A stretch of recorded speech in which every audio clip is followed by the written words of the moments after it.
Ya, halo semuanya. Selamat datang di podcast saya. Ini adalah episode ketiga.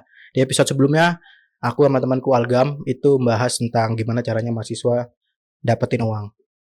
Nah, di episode ini aku mau berbagi, mungkin bertanya dan berbagi sharing dengan teman saya yang punya pengalaman magang di kantor akuntan publik sebagai ya magang sebagai asisten auditor ya, sebagai auditor belajar tentang bagaimana seorang auditor itu bekerja di salah satu KAP internasional di Jakarta. Jadi onsite selama 6 bulan. Kita mau sharing aja, tapi ya kita mau sharing aja tentang apa yang kita lakuin gitu ya bersama teman saya. Mungkin bisa kenalan dulu. Oke, izin kenalan ya, nama aku Syahir Alif Putra, aku mahasiswa S1 Akuntansi, sekarang udah menempuh semester 6 kemarin ya Semester waktu 6, magang, oke. dan dari angkatan 2021. Mungkin buat teman-teman yang belum tahu, Ya. kita ini kan Oke, aku mastiin. Oke. Nanti aku cut. Lanjut. iya. Aku mastiin kalau ngerekam. Oke. Oke. Mungkin buat teman-teman yang belum tahu, kita sebenarnya satu tempat magang ya, makanya Hmm. tadi lebih tepatnya kita bakal sharing sih Lebih sharing. pengalaman magang kita Hmm. di salah satu KAP internasional di Jakarta. Ya.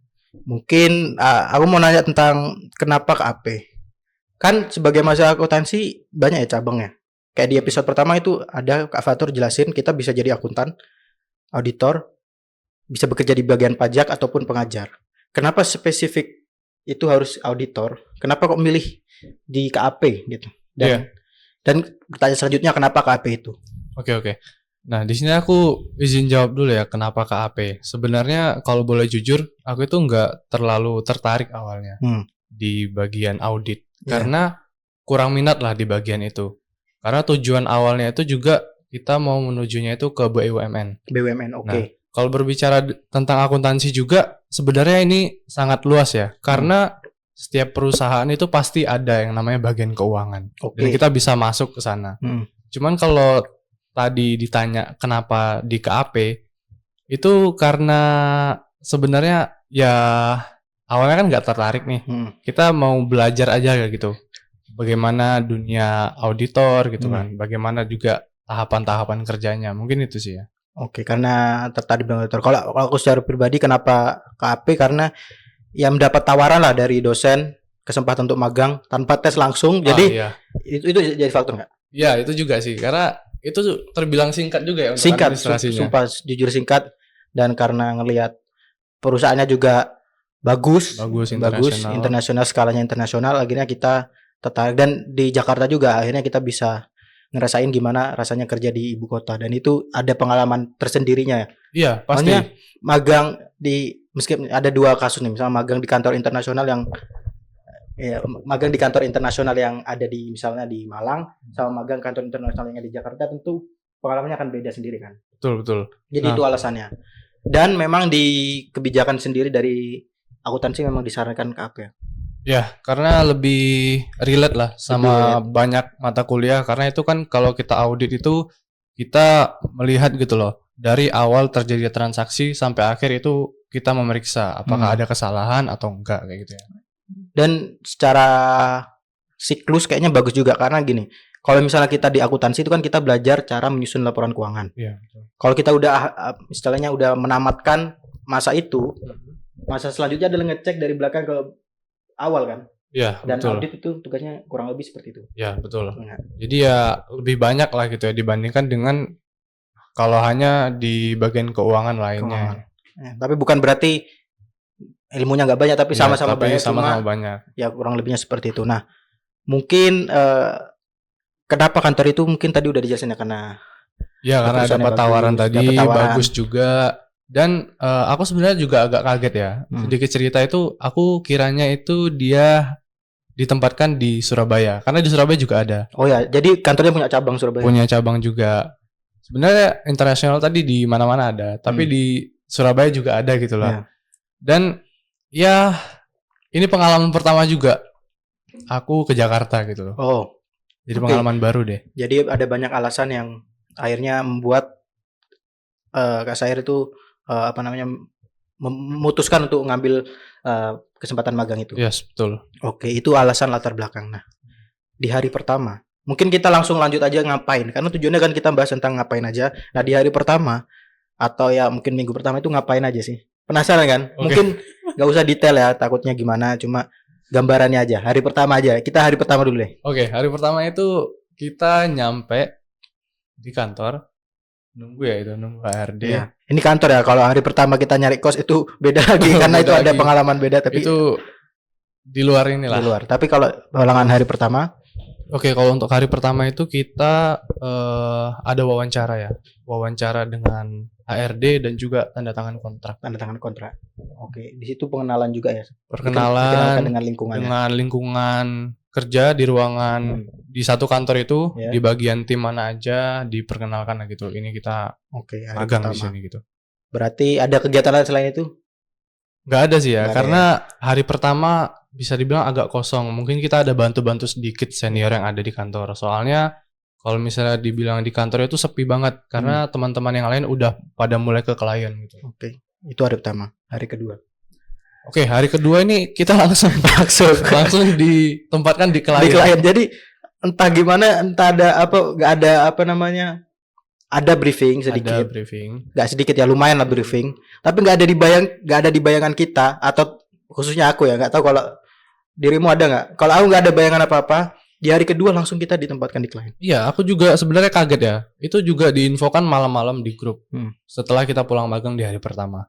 Karena kaget itu kita belum ada pelatihan sebelumnya, Iya. belum dikasih Ada, tahu. sebenarnya ada, kita masuknya telat aja. Ah iya, kan kita ini belum ada pelatihan gitu ya. Sebenarnya agak kaget ya. Nanti kita di klien gitu ngapain aja. Jadi takut sih sebenarnya kalau untuk Iya. awal-awal kita mulai magang gitu. Kalau aku ada takut, tapi nggak begitu takut karena ada temen. Kalau dia sendiri. Iya, aku di tempat klien itu kebetulan emang anak magang sendiri gitu. Oke, jadi emang kalau di KP ya kita harus siap ke klien sendiri, itu harus siap. Meskipun kita nggak tahu apa-apa, itu kita harus siap. Iya benar. Itu saran. Tapi itu juga melatih kepercayaan diri kita sih. Aku juga ngerasa itu. Iya, karena ketika di klien, ketika senior kita belum datang atau emang seumpama nggak datang karena ada kesibukan yang lain, Iya. kita tuh jadi kayak berani itu loh, Iya. berbicara ke klien, Iya. ke salah satu klien kita, misalnya ditanya tentang audit ya kita jawab aja sebisa kita gitu loh. Iya. Dan ya aku ngerasa ada beberapa momen itu kita tuh ditinggal sendiri sebagai staf magang. Iya. Dan ya kita harus mau gak mau harus bisa menghadapi situasi itu. Gimana rasanya gitu ditanyain tentang hal-hal akuntansi teknikal yang sebenarnya kita nggak tahu. Iya. Jadi kita harus tahu cara istilahnya ngelesnya gitu. Iya, ngeles lah. Jadi kayak kita bilang, oh mungkin ini bakal kita tanyain lagi ya ke auditornya. Ke gitu auditornya, maksudnya auditor in charge senior kita. Seniornya Gitu. betul. Nah itu hari kedua. Nah terus ngapain aja sih auditor tuh? Maksudnya di KAP tuh ngapain aja? Kalau misal ya magang di akuntansi, di keuangan suatu perusahaan, ya tugas kita mencatat transaksi gitu. Kita dapat apa dokumen-dokumen, kemudian kita jurnal. Kalau pajak ya kita ya memahami tentang perpajakannya. Nah kalau di auditor tuh sehari-harinya tuh ngapain gitu? Kalau magang di kantor audit gitu. Oke, kalau misalnya ditanya sehari-harinya kita ini ya, kan memperoleh data nih. Kita mengajukan permintaan data dulu ke klien. Data-data yang diperlukan untuk audit. Biasanya data itu kita olah lagi ke kertas kerja audit. Jadi kayak kita cek nih, bener nggak nilai yang mereka catat dengan yang kita cek, dengan transaksi dan bukti-bukti yang mereka berikan. Jadi istilahnya lebih ke melakukan pengecekan dan evaluasi lah. Evaluasi, oke. Tentang pencatatan keuangan suatu perusahaan selama satu periode. Oke, nah ini disclaimer aja, ini job desk sebagai magang ya. Kalau misalnya senior akan jauh lebih beda dan lebih kompleks. Tapi kalau sebagai anak magang kita juga diberikan kepercayaan untuk bisa meminta data ke klien, terus kita olah data itu. Jadi ada yang namanya kertas kerja, dan dalam kertas kerja ini mungkin lebih kita ke WP akun-akun gitu ya. Iya, kita lebih ke akun. Kan dalam laporan keuangan tuh ada kayak akun beban, ada account receivable, terus ada cash and equivalent. Cash equivalent, ada utang. Nah, kadang tergantung ukuran dan juga jumlah tim dalam tim audit itu, kadang kita mungkin ada yang dikasih kamu tanggung jawabnya akun piutang dan akun utang. Jadi kita menerapkan prosedur audit terhadap akun-akun itu. Iya, betul. Gitu. Nah, walaupun kita sebagai staf magang juga ya, tapi di sini kesan baiknya ketika kita magang di KAP ini, kita itu diberi kepercayaan gitu. Nggak terbatas lah. Maksudnya ya emang ada batasnya gitu loh, tugas kita di KAP ini. Cuman di sini aku ngerasanya kita diberi banyak kepercayaan lah. Kepercayaan, ya. Bukan hanya megang kertas kerja kayak WP gitu, tapi juga kadang kita disuruh ngisi buat final report audit. Final report ya, itu satu hal yang berkesan lah ya, karena kita bisa berkontribusi lah. Kontribusinya jadi ada gitu, dan di sisi lain kita juga bisa belajar tentang mekanisme atau tahapan-tahapan apa aja yang harus kita lakukan dalam proses audit, sehingga kita jadi lebih paham aja lah tentang tahapan-tahapan, memahami siklus kerja di perusahaan itu, di KAP itu. Nah, tadi bilang tentang audit prosedur. Misal nih di KAS kita dapat kita contoh ambil beberapa akun aja ya, mungkin 3 akun lah ya. Misal di KAS kita ditugaskan untuk melakukan pengecekan akun KAS, kan ada prosedurnya. Itu kita ngapain aja? Oke, kalau misalnya untuk KAS ya. Secara umum aja, nggak usah. Secara umum, yang pertama pasti ada cash of name. Pemeriksaan bukti fisik KAS yang ada di perusahaan dengan catatan mereka. Nah itu kan kita harus ngecek apakah benar nih yang mereka catat segini, jumlah fisiknya nominalnya juga segitu. Di kasir atau di brankas? Ya, di brankas perusahaan lah, di internal. Kemudian juga konfirmasi bank. Nah, biasanya kan mereka ada mencatat nih nominalnya dari bank apa sekian gitu. Nah, kita minta konfirmasi tuh dikirim ke bank buat memastikan lah benar nggak bahwa perusahaan ini ada uang yang disimpan di bank sebesar sekian gitu. Karena ada kemungkinan perusahaan juga melaporkannya nggak sesuai gitu. Ya. Dan biasanya nggak sesuai, selain karena ada kecurangan, biasanya ada salah pencatatan gitu. Ya, betul. Kayak misalnya ada service charge atau bank charge itu biasanya selisihnya ada itu selisih dikit perbedaan gitu. Antara uang yang ada di bank yang dilaporkan di di laporan keuangan itu kadang ada selisih dikit gitu, selisih berapa ribu, 400.000. Itu biasanya kan kita konfirmasi ke bank itu, dan ternyata setelah kita konfirmasi ternyata selisihnya itu terjadi karena ada transaksi kecil seperti bank charge tadi, itu yang belum di jurnal gitu ya. Ya, betul. Mungkin itu ya tadi salah satu ya audit prosedur di akun KAS. Dan KAS ya. Ya, masih banyak lagi prosedurnya, tapi kurang lebih seperti itu. Dan kita sebagai anak magang ya benar-benar ngitung uangnya gitu. Iya, meskipun sebagai observer ya, kita nggak megang uangnya secara langsung, cuman kita memastikan apakah yang mereka hitung itu benar gitu loh, nggak dibuat.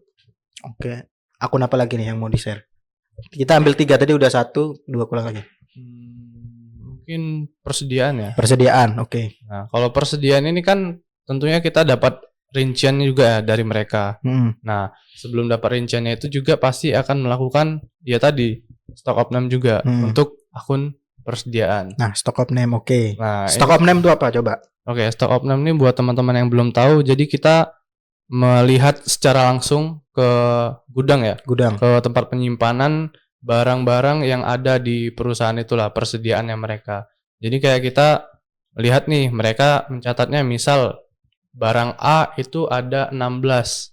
Nah, itu benar nggak jumlahnya 16 gitu di gudang? Karena bisa jadi barang itu bertambah karena adanya pembelian untuk menyetok, atau berkurang karena adanya pemakaian. Ya, atau bahkan berkurang karena nggak tercatat, atau ada kesalahan dalam perhitungan juga bisa kan? Ya, bisa. Dan nah, ini jadi salah satu part yang seru juga ya. Seru buat magang, karena kita bisa keliling buat ngecek, jadi gini nih gudang perusahaan-perusahaan, apalagi manufaktur tuh. Perusahaan manufaktur itu pasti perusahaannya persediaannya tuh banyak banget. Banyak banget, dan kadang nggak enaknya jujur karena ini gudang ya. Tuh panas biasanya. Panas, iya. Karena besar, panas, jumlahnya banyak. Ya, kita harus siap untuk berkeringat di situ. Iya. Tapi jujur memang ya panas dan sebagainya, cuma akhirnya kita tahu gimana bentuk gudang suatu perusahaan itu suatu hal yang menarik lah buat kita. Gitu ya. Nah, Terus dari presiden tadi stok opnam, terus gimana? Ada lagi? Terus Mungkin ya secara singkat aja. menyesuaikan lah. Kalau Jadi, misalnya ada perbedaan, ya ada perbedaan, disesuaikan, kita konfirmasi dulu ke klien kenapa ini kok beda? kenapa ada beda gitu kan. Karena ya benar, kita harus konfirmasi. Karena kadang-kadang beda itu ya karena emang beda, ada penambahan, Ya. ada penambahan atau pengurangan. Jadi kita konfirmasi dulu, kemudian baru disesuaikan. Atau bisa aja bukan hanya karena ada pembelian ataupun pemakaian. Bisa aja adanya miskomunikasi antara penanggung jawab di gudang dengan bagian accountingnya. Gitu. Ya, karena di perusahaan itu biasanya kan penanggung jawab gudang dan penanggung jawab accounting itu beda ya. Ya beda. Dan ada beberapa kasus perusahaan itu yang pencatatannya seharusnya, yang aku pahami ya, pencatatan gudang itu harus sesuai dengan akuntansinya gitu loh. Iya betul. Tapi pada kenyataannya ada tuh yang pencatatannya berbeda. Makanya tadi bisa jadi itu karena adanya miskomunikasi. Jadi harus diselaraskan. Terus juga memastikan kalau misalnya perusahaannya itu bergerak di bidang manufaktur, produksi makanan atau obat, itu kita memastikan ED. Oh iya. Apa itu ED? Expired ya. Expired date ya. Itu kalau misalnya ada barang-barang yang sebenarnya udah expired itu kan udah nggak layak ya. Nggak itu layak juga untuk jual. Bisa dibilang kita periksa juga lah, dan itu tidak tergolong persediaan lagi. Ya, dan harus dipindahkan ke gudang yang lain, gudang karantina atau gudang apa. Semisal enggak ya itu menjadi pertanyaan lah. Ini kenapa enggak dipindah? Terus juga ada namanya slow moving, yaitu barang yang memang udah mengendap di gudang, mungkin pertama karena tidak terjual, nggak ada demand-nya dari pasar, sehingga barang tersebut mengendap di gudang dengan waktu yang cukup lama dan ada kemungkinan besar barang tersebut tidak akan terjual. Yes. Nggak akan terjual aja, jadi dianggap sebagai beban lah ya. Berarti udah nggak dianggap sebagai persediaan lagi. Kemudian akun apa lagi yang mau dijelasin? Itu gambar umum ya. Tentunya prosedurnya banyak. Ya, jadi kita kan cuma jelasin lah secara umum prosedurnya apa aja. Sebenarnya itu bisa lebih kompleks lah dari yang udah kita jelasin tadi. Satu akun lagi mungkin dari kalau aku aset mungkin ya. Aset tetap. Oh iya. Ya kalau aset tetap ya sebenarnya kurang lebih sama ya kayak persediaan. Kita harus ngecek. Oh iya. Jadi ada yang namanya sampling. Aset perusahaan tuh kan banyak ya. Gak mungkin kita cek satu-satu. Maka biasanya kita cek yang pertama adalah aset yang paling material. Kedua adalah penambahan aset mungkin ya. Ya betul. Jadi aset yang bertambah di tahun berjalan. Itu biasanya itu aja ya yang dicek. Atau itu tergantung ya. Prosedur audit itu memang ada secara umum, tapi akan diterapkan berbeda setiap berbeda-beda tergantung kliennya itu kan. Ya betul. Jadi kayak misalnya kita audit perusahaan ini di tahun pertama. Tahun pertama kita audit. Tentunya kita bakal ngecek seluruh aset. Iya. Seluruh aset yang ada di perusahaan itu. Akan tetapi kalau misalnya dari tahun-tahun sebelumnya kita udah audit di perusahaan itu, jadi kita kan udah pernah ngecek nih sebelumnya. Oh aset ini udah ada gitu. Jadi nggak perlu dicek lagi. Iya. Biasanya hanya cek aset yang ditambahkan pada tahun yang kita periksa. Ya, itu namanya metode sampling gitu ya. Ya betul. Oke, ya sama di persediaan juga ada yang namanya metode sampling. Tapi ya karena persediaan itu banyak dan kalau nggak memungkinkan untuk dicek, maka kita lakukan yang namanya sampling. Yaitu ya mengambil sampel aja dan dari satu populasi itu kita ambil sampelnya yang bisa mewakili keseluruhan betul. populasi. Tapi lebih baiknya sih ya dicek keseluruhan karena kita kan nggak tahu ya. Oke, itu secara teknis kurang lebih ya kita membantu seniornya, kita menjadi asisten mereka. Kita melakukan namanya vouching dokumen. Ya itu dari sampling tadi. Selanjutnya ada yang namanya pengecekan transaksi lah. Misalnya ada transaksi pembelian barang A. Kita harus memastikan bahwa pembelian itu benar-benar terjadi dengan cara apa? Dengan cara kita melakukan permintaan dokumen ke perusahaan atas transaksi tersebut. Kemudian kita lakukan yang namanya vouching itu. Kita memastikan bahwa dokumen-dokumennya itu sesuai dan sudah tervalidasi gitulah ya dengan penanggung jawab yang berkaitan dengan transaksi itu. Itu secara teknis kurang lebih seperti itu. Mungkin selanjutnya lebih ke itu sih. pengalaman aja. Oke. Maksudnya ya pengalaman aja di sana berkesan susah senang ya apa? Susah senang. Apa ya, pesan-kesan Kesan atau ya itu. ya mungkin kesannya ya. Ya yang pertama tadi yang aku bilang, kita tuh di sana diberi banyak kepercayaan lah. Percayaan. Mulai dari megang akun di WP, terus bahkan final report, terus di stock opnam. Jadi kayak banyak gitulah hal yang bisa kita pelajari di KAP ini. Bukan hanya kalau biasanya itu kan dengar-dengar cerita dari orang, tugasnya anak magang itu ya sedikit lah, ya kan. Bahkan kayak sekedar fotokopi ya tentang penugasan administrasi lainnya lah. Tapi di sini karena kita diberi banyaknya kesempatan tadi, jadi ilmu yang kita dapat dan juga yang udah kita pelajari di perkuliahan bisa pakai gitu. Terpakai ya, benar-benar. Aku merasakan hal yang sama juga gitu. Susahnya, sedihnya suka duka ya, berarti duka. Suka duka ya tadi. Baru baca ya suka duka. Tadi suka, sekarang duka. Lanjut suka dulu masih boleh. Ternyata sukanya lebih banyak. Iya, sukanya lebih banyak karena ya kembali ke tujuan awal lah ya. Ya. Nah, kalau suka itu kita ketemu temen nih dari berbagai universitas. Oke. Ya. Dari Jawa Tengah ada. Jawa Tengah ada. Dari Sumatera juga ada. Dari Sumatera juga ada. Tapi lebih banyak dari Sumatera. Jujur ya, kita banyak teman magang kita pada saat itu ya, emang batch-nya kebetulan banyak orang dari Padang, dan jujur itu suatu pengalaman yang menarik karena jujur ya, dalam selama masa hidupku aku belum pernah punya teman orang Padang. Nggak tahu. First time berarti ini. First time, nggak tahu ya, mungkin pernah tapi aku nggak pernah sadari. Tapi itu pengalaman pertama dan itu ya menarik karena itu membuat situasi dinamika dalam melakukan penugasan magang itu jadi lebih menarik gitu. Iya betul. Itu juga mereka karena udah melakukan kerjasama dari sejak lama ya dengan KAP ini gitu loh. Jadi ya jadi pengalaman baru juga. Kalau misalnya sebelumnya aku sebenarnya udah punya teman orang yang berasal dari sana. Jadi kayak udah tahu sedikit lah tentang budaya di sana. Cuman kalau Fatan tadi kan baru pertama kali nih punya teman yang notabene orang Padang tadi. Nah mungkin bisa kita belajar beberapa bahasa ya. Bahasa kultur dan juga mungkin adat-adat di sana. Adat-adat di sana. Dan aku baru tahu juga ternyata di sana ada sistem materialitas yang mana kalau kita ya umumnya kalau di Jawa umumnya adalah laki yang melamar perempuan. Oh iya. Aku baru tahu ternyata kalau di Padang tuh tradisi budaya tradisionalnya itu perempuan yang melamar laki-laki, bener ya itu. Betul. Nah, itu dinamikanya. Ada suka lagi nggak?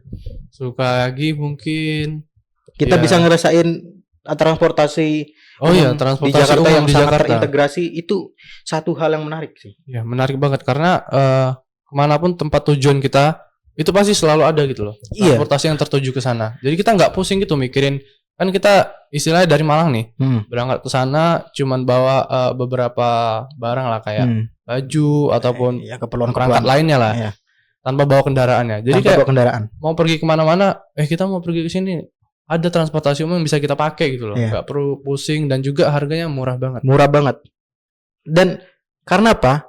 Karena di Malang ya, misal kita nggak ada kendaraan pribadi, itu jujur misal kita mau belanja atau mau pergi ke A ke B gitu ya, itu aku juga bingung gimana caranya kalau tanpa ada transportasi umum gitu ya, tanpa ada transportasi pribadi. Ya ada ya angkot, cuma ada. Kurang aja gitu, maksudnya kurang terintegrasi seperti yang ada di Jakarta. Bener ya? Betul, karena kalau angkot itu kan pasti ada tulisannya, oh ini angkot golongan apa, tujuannya kemana aja gitu loh, nggak mencakup semua tempat yang ada di Malang. Kalau sepamku sih nggak mencakup semua, tapi kalau Jakarta ini mencakup semua. Iya, bisa kemana aja loh, bahkan kita bisa keliling Jakarta ya murah banget gitu loh. Bayar cuma 3.500 itu udah keliling Jakarta. Ya gitu. kalau itu naik bus ya. Kemanapun tempat tujuannya dari ujung ke ujung itu harganya tetap 3.500. Ya, kita bisa nyobain MRT juga. Dan ya itu transportasi umum ya. Ada lagi sukanya? Sukanya mungkin kita dapat sedikit insentif lah. Insentif. Ya mungkin ini yang teman-teman juga ya. Tapi jujur kita berangkat ke sana itu nggak ada niatan untuk mendapatkan insentif karena kita pure mau datang ke sana untuk belajar. Iya, sebenarnya kita nggak tahu ya kalau itu tuh bakal dapat insentif gitu kan. Iya, karena emang mindset kita di awal mau belajar. Iya, karena iya benar. Balik lagi kayak sebenarnya aku di awal itu kita nggak ngarepin ya, misalnya ada insentif ada ini atau enggak. Cuman ketika diberikan itu salah Rasanya satu apa ya pencapaian juga lah. pencapaian Ya. dan kita akhirnya kita merasa apa yang kita kerjakan itu ternyata mendapatkan apresiasi gitu Ya, dan apresiasi dan dari itu perusahaan. ya sangat apa ya berkesan Berkesan lah. insentif. Tapi tetap ya kalau namanya kita belajar magang apalagi belajar kayaknya mindset tentang untuk mendapatkan uang itu dikesampingkan terlebih dahulu. Iya betul. Kembali Karena ke tujuan awal. Tujuan ya. awal ya tiap orang beda-beda tujuannya, tapi aku dan Sair ini memang tujuan awalnya memang pure mau belajar. Ya. Betul. Insentif itu adalah bonus gitu. Ya itu bonus lah. Jadi kayak teman-teman gak usah berharap kayak oh ini mereka dibayar. Jadi kayak kita harus nyari lah tempat yang misalnya dibayar. Itu salah ya teman-teman karena ingatlah tujuan awalnya kan kita di sini istilahnya praktik kerja lapangan. Jadi kita mempraktikkan ilmu yang udah kita dapat di dunia perkuliahan ke dunia kerja gitu loh. Karena pengalaman itu kayaknya lebih penting lah daripada itu. Dan juga pengalaman itu juga mahal lah bisa dibilang. Karena nggak bisa didapatkan dengan cara yang mudah. Butuh proses dan juga insentif tadi itu cuman bonus gitu. Bahkan kuliah aja bayar, sedangkan kita belajar malah dibayar kan? Iya. Ya itu bonus tadi. Bonus ya? Itu bonus gitu. Dan ilmunya luar biasa. Nah, ada lagi sukanya? Udah ya, mungkin kita ke dukanya dulu. Tapi kalau aku sukanya apa ya? Tapi kurang lebih sama sih sukanya itu. Kayaknya kurang lebih sama sukanya. Sama ya berarti? Sama. Kalau dukanya? Dukanya kayaknya bakal sama dukanya nih. Mungkin yang pertama lebih ke kaget ya. Kaget dengan budaya Jakarta. Budaya ya. Karena di awal-awal itu aku sempat ngerasa capek, kayak burnout, capek banget. Ya. Dan ya sedih, mungkin ya fast pace gitu ya, pace. Kangen keluarga juga. Nah, ya karena merantau jauh juga. Ya, terus suasananya mungkin yang belum terbiasa gitu ya. Emang beda sih suasana orang-orangnya tuh agak berbeda.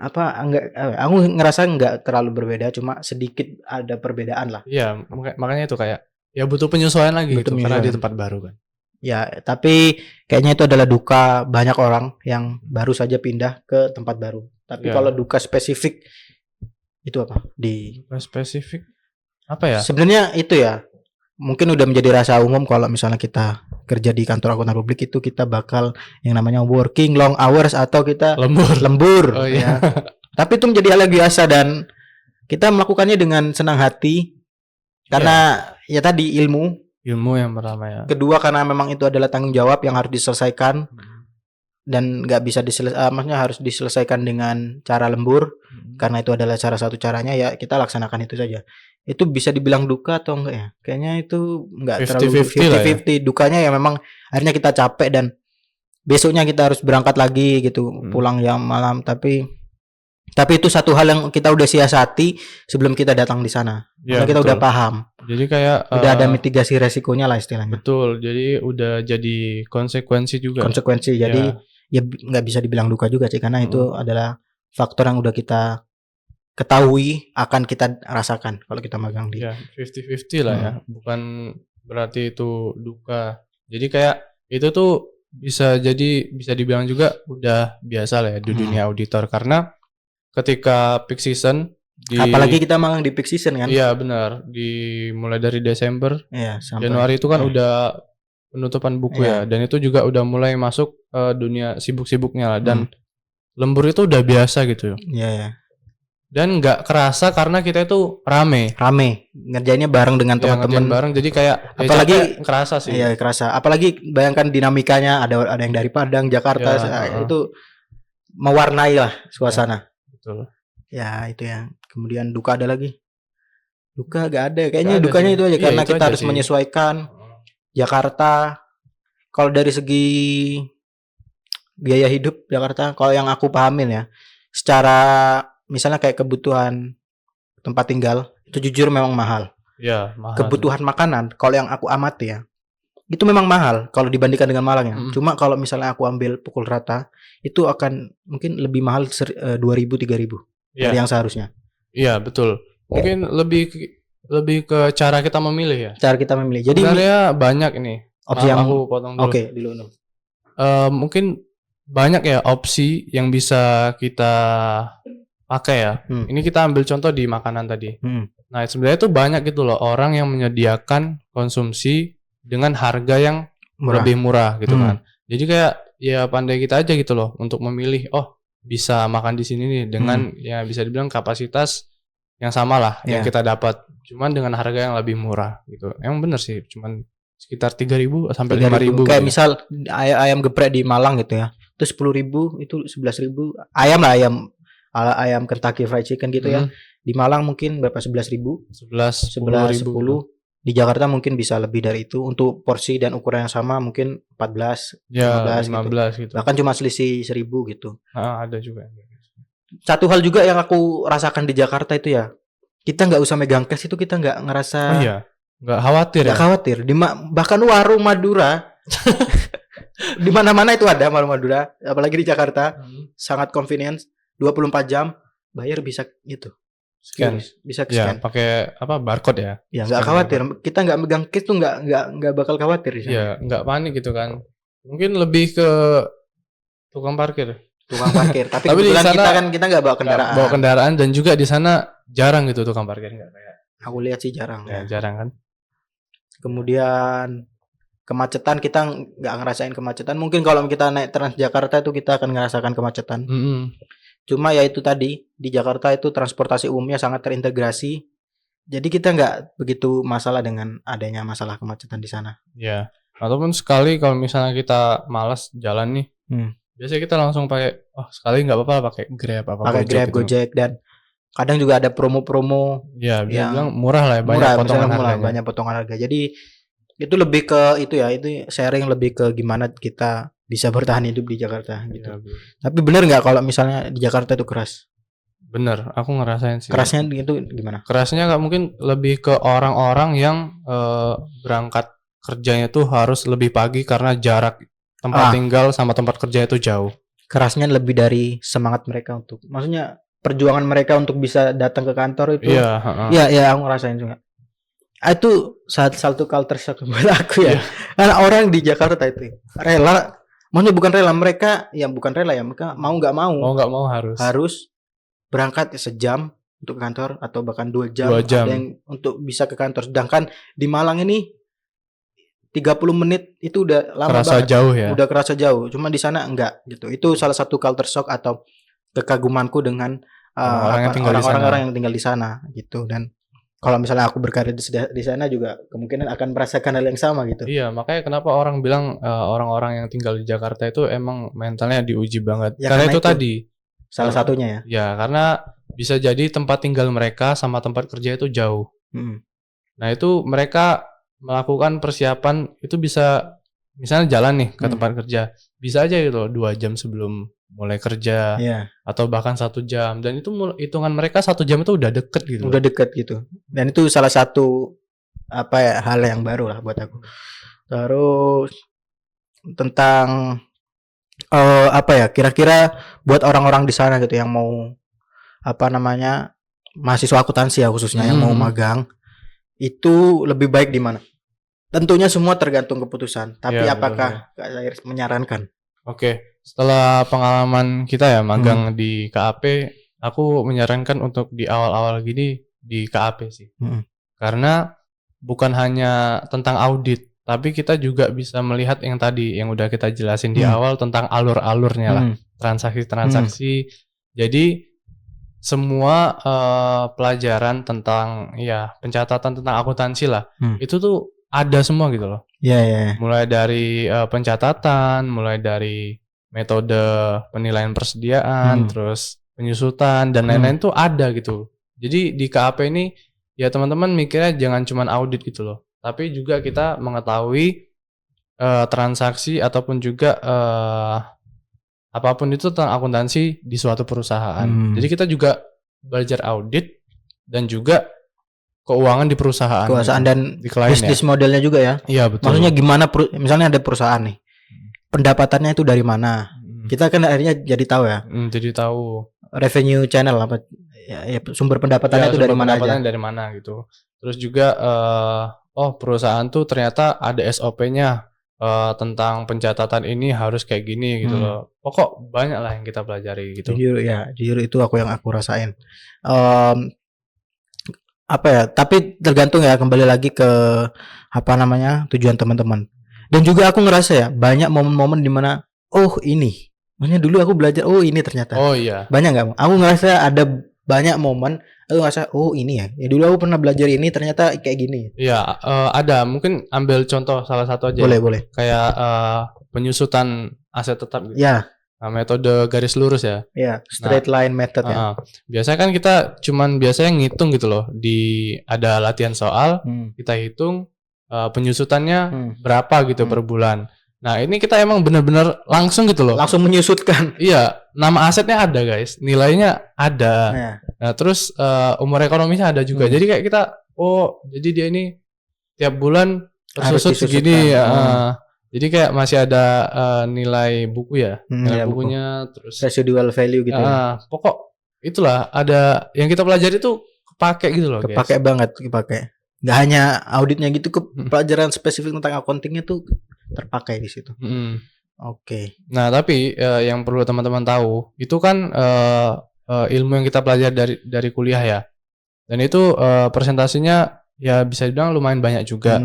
Cuman ada yang lebih besar lagi daripada itu gitu loh. Aku tahu arahnya nih. Nah, ini lebih ke soft skill ya, yang harus kita latih karena di dunia kerja bahkan ilmu-ilmu yang udah kita pelajari banyak itu bahkan ada juga yang bisa dibilang bukan nggak kepake sih, tapi adalah hal baru yang kita pelajari langsung ketika kita kerja gitu. Kayak misalnya contohnya? Ya mungkin kepercayaan diri tadi. Kepercayaan diri ya. Terus komunikasi dengan klien. Oke, itu salah satu. Terus kemampuan kerja sama tim. Terus manajemen waktu. Okay. Nah, itu kan di kuliah emang udah ada. Mungkin di organisasi teman-teman yang ikuti juga udah ada. Cuma itu bakal berbeda ketika udah masuk ke dunia kerja. Dan ilmu yang kita pelajari tadi ya emang berguna pastinya di suatu saat gitu kan. Cuman bakal lebih baik lagi kalau misalnya kita bisa menyesuaikan dan juga belajar hal-hal lain gitu. Oke. Ya, soft skill itu yang hard skill itu satu hal.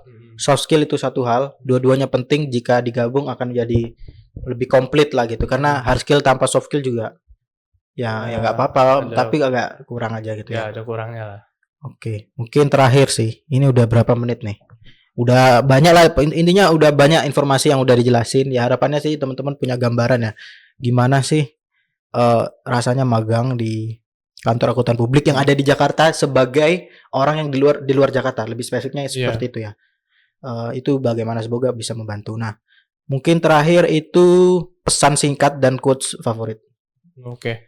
Mungkin singkat pesan ya. Mungkin aku menyampaikan pesan dulu ya buat siapa aja terserah. Ya, buat siapapun yang misalnya mau magang lah. Ya. Nah, nanti ketika ini aku sebenarnya dapat pesan ini dari orang tua sih. Oke, good point. Oke. Ya, dari orang tua itu pernah menyampaikan ketika di tempat magang ataupun di dunia kerja nantinya, ketika ada tugas ataupun ada tugas lah ya, kita itu jangan pernah bilang nggak bisa. Oke. Ya. Aku nggak bisa Pak, atau waduh aku nggak tahu gitu. Jangan pernah bilang kayak gitu karena dari situ kita bisa belajar untuk bertanggung jawab yang pertama, dan juga kita bisa meningkatkan kepercayaan diri kita. Oke. Ketika kita bilang aku nggak bisa, di situ sebenarnya kita udah kalah. Oke. Karena kita nggak berani mencoba. Sebenarnya kalau misalnya kita nggak bisa pun, kita harusnya berusaha dong. Kalau misalnya kita bilang nggak bisa terus, kita nggak tahu nih kapan bisanya. Nggak ada usaha kita buat kita itu ngerjain ataupun buat belajar gitu. Jadi ketika ada penugasan yang sebenarnya kita kurang paham ataupun kita nggak tahu, bisa dijawab dengan oke, Pak, saya kerjakan dulu. Nanti ketika ada yang ingin saya tanyakan, saya tanya Bapak gitu ya. Jadi mungkin itu sih. Jadi lebih ke berusaha dan menerima gitu loh. Jangan menolak dan pesimis itu diminggirin dulu deh gitu. Satu hal juga sih, jangan lupakan kemampuan untuk jangan malu untuk bertanya. Ya. Itu yang dirasain karena dan memang di kulturnya yang di KAP memang harus memaksa kita untuk berani bertanya. Kalau nggak berani bertanya, orang juga nggak bakal ngasih tahu juga. Orang nggak mau ngajarin orang kita nggak nanya kan. Iya. biasanya orang sungkan ya. Sungkan. Itu dimingkirin dulu ya, karena sungkan untuk bertanya ya malah menyiksa diri sendiri. Kita nggak tahu, kita sungkan nanya, ya udah kita nggak bisa. Stuck di situ aja gitu loh. Jadi kita terapkan budaya kerja, bukan budaya sungkan tadi. Sungkan. Sungkan memang jujur menurutku itu budaya yang satu kebudayaan unik dari Indonesia. Ada bagusnya, ada jeleknya. Cuma kalau dari segi profesional ya memang sungkan tuh baik ya. Sungkan tuh artinya kesopanan. Memang ada banyak hal yang sewajarnya kita sungkan. Maksudnya wajar sungkan dan seharusnya kita sungkan. Kalau nggak sungkan kita nggak tahu diri. Ya betul. Tapi tetap sungkan ada batasannya. Ada sungkan yang baik, ada sungkan yang buruk. Gitu. Dalam hal mendapatkan ilmu, kemudian kita koneksikan dengan bertanya, kita seharusnya nggak harus sungkan lah. Namanya bertanya kan. Gitu. Tapi kalau misalnya sungkan di kantor semua lagi kerja, kemudian kita makan, nah itu kan apa ya? Kita wajar sungkan. Ya wajar kalau itu. Tapi yang di sini sungkan yang maksud itu di dunia kerja profesional gitu ya. Jangan sungkan lah untuk bertanya. Intinya kayak gitu. Kalau quotes itu pesan gitu dan bagus sekali pesannya. Ya. Kalau quotes sih ini yang selalu aku tulis, yang selalu aku terapkan itu, kerjakanlah segala sesuatu dengan sepenuh hati. Paham. Ini emang singkat sih. Tapi maknanya dalam banget. Dalam. Jadi kita nggak setengah-setengah buat ngerjain. Jadi gitu deh. Mungkin ya inilah pembahasan kita secara garis besar tentang pengalaman magang. Mungkin buat teman-teman yang pengen kita sharing lagi, mungkin bisa di next episode juga. Bisa di next episode. Mungkin tentang senang-senangnya di sana gimana gitu. Ya, itu aja sih. Terima kasih ya buat semuanya. Itu aja yang bisa kami sampaikan. Semoga bermanfaat sih.